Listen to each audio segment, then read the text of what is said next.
So how are we going to find the solution set? Well, let me talk about the verbiage of this problem a little bit. Verbiage meaning the way it's worded. Solution set is a group of numbers, even as small as a group of 1. So that's why they have the brackets on here. So we could have as many as 2 answers or 1 answer. Can I go ahead and rule out some stuff? I'm going to go ahead and tell you what it's not. Nothing that makes your denominator equal 0 is an answer.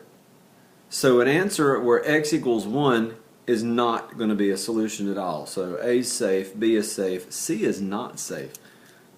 That rules it out right there. And D is safe for now, for that reason. So let's keep going. How are we going to solve this thing? I'm going to go at it with using brute force, like algebraic brute force. Now the obvious thing to do is guess and check. You can plug a -1 in and plug it in everywhere and see if -1 works. And if it works, then great. A is an answer, or D is an answer if 2 also works. And you can go that route. But I want to show you the algebraic way, just in case they're reworded and this is not really a way you could, there's not a way you could really plug them in. So what we're going to do is get a common denominator. And I'm going to kind of write out the steps. So let's get, G-E-A spells get. Wow. Get A. There's your A.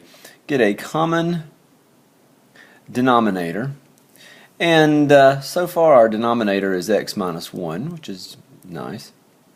There we go. We have 3x. This little guy right here is he's kind of the odd man out, and he's x over 1. Our common denominator is going to be x minus 1, so let's put an x minus 1 in this denominator, and if we put it in this denominator, then we'll have it in this numerator as well. So here's what just happened. We got a common denominator, and we changed every fraction to where they all have that denominator. Well, the last two didn't have to change, but the first one did. Okay, so now we're just going to simplify this thing a little bit. When we simplify this, we'll go ahead and take care of the left side, and now we have x squared minus x plus 3x, and that's all over x minus 1. How in the world that happened? Well, we distributed here, and we added it to this fraction. When you add fractions, you keep the denominator the same. And then we have x plus 2, and that's equal to x minus 1. Now, the obvious thing to look at here and see that you should do is multiply or cross multiply. Don't. Let me show you something cool. If we were to multiply both sides by the quantity x minus 1, which is perfectly legal, you can multiply by the same thing on both sides. It wipes out that denominator, wipes out that one, and this is what you're left with.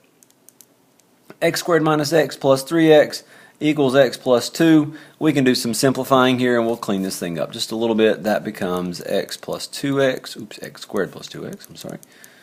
We have that. It is quadratic, so we'll move everything over to one side. X squared plus x minus 2 equals 0. We've done stuff like this before briefly at the beginning because it was a review.